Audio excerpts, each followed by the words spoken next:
Hello বন্ধুরা, আসসালামু আলাইকুম। সবাই কেমন আছেন? আশা করি খুব ভালো আছেন। এখন বিকাল 4টা বাজে, যে আমি ছাদে আসলাম। এসে কবুতরগুলাকে প্রথমে খাবার দিলাম। খাবার দিয়ে আমি নিচে যাব। নিচে যেয়ে নারকেল পেড়ে আনবো গাছ থেকে। যেহেতু ঘরে কোনো নারকেল নেই, আজ আমি তিল জাউ রান্না করব।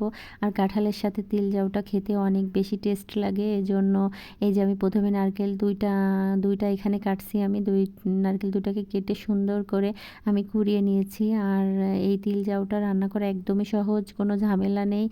একদম অল্প সময় এটা রান্না হয়ে যায়।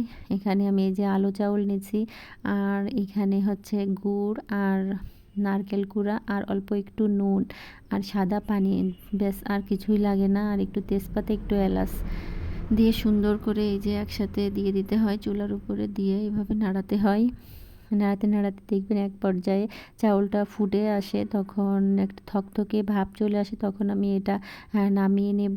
আর এই জাউটা খেতে অনেক বেশি টেস্ট লাগে কাঁঠালের সাথে। যেহেতু এখন কাঁঠালের সিজন, এই জন্য এটা আমি রান্না করলাম। গাছ থেকে একটা কাঁঠাল পেড়ে আনছি, একদমই আপনার হচ্ছে গাছ পাকা কাঁঠাল।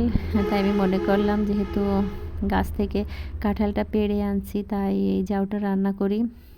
আর এখানে যদি খেজুরের গুড়টা অ্যাড করতে পারেন তাহলে আরও বেশি টেস্ট লাগে।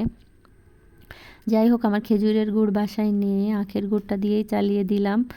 তারপরেও মাশাল্লাহ খেতে অনেকটাই মজা হয়েছিল। আর কাঁঠালের সাথে এই তেল জাউটা সত্যিই ভালো লাগে। এটা গ্রাম বাংলার একটা ঐতিহ্যবাহী খাবার। আর কাঁঠালের সিজন আসলে এটা আমি রান্না করি। আর এই যে আমার সেই কাঁঠালটা, যেটা আমি ছাদ থেকে পেড়ে আনছিলাম বিকালবেলায়, একদম গাছে যেয়ে দেখি পুরো ঘ্রাণ বেরোচ্ছে। পরে দেখি যে এটা একদমই গাছ পাকা কাঁঠাল। আর এই কাঁঠালটা খেতেও খুব সুস্বাদু। আমাদের এটা হচ্ছে খাজা কাঁঠাল। আর এই শক্ত শক্ত কাঁঠাল একটু খেতে ভালো লাগে। আমি কাঁঠালের কোষগুলো সব সুন্দর করে বের করে নিচ্ছি। আর এবার কাঁঠালগুলোর সাইজটা একটু ছোট হয়েছে, কারণ এবার অতটা মিষ্টি হয় নাই, এই কারণে।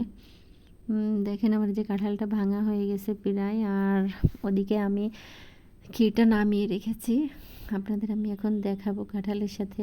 ক্ষীরটা খুবই ভালো দেখাচ্ছিল, আর খেতেও অনেকটা টেস্ট হয়েছিল। আর এই যে কাঁঠালের মুথা, অর্থাৎ এই যে কাঁঠালের মাঝখানে যে শক্ত অংশটা থাকে, ভুত্র বলে আমাদের এদিকে, এটা দিয়েও একটা রেসিপি করব। এটা হচ্ছে কাঁঠালের মুথ্র ভর্তা। এটা আমি ফেলে দিই না, এটা দিয়ে ভর্তা তৈরি করি, এটাও খেতে খুব ভালো লাগে। আর আমার এখানে সবগুলো কোষ ওঠানো হয়ে গেছে।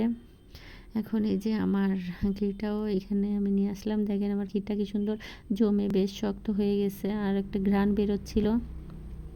এখন আমি ক্ষীরটার সাথে এই কাঁঠালটা খাবো, অনেক বেশি টেস্ট লাগে। একবার হলেও বাসায় ট্রাই করে দেখবেন, এটা আসলে খুবই সুস্বাদু একটা খাবার।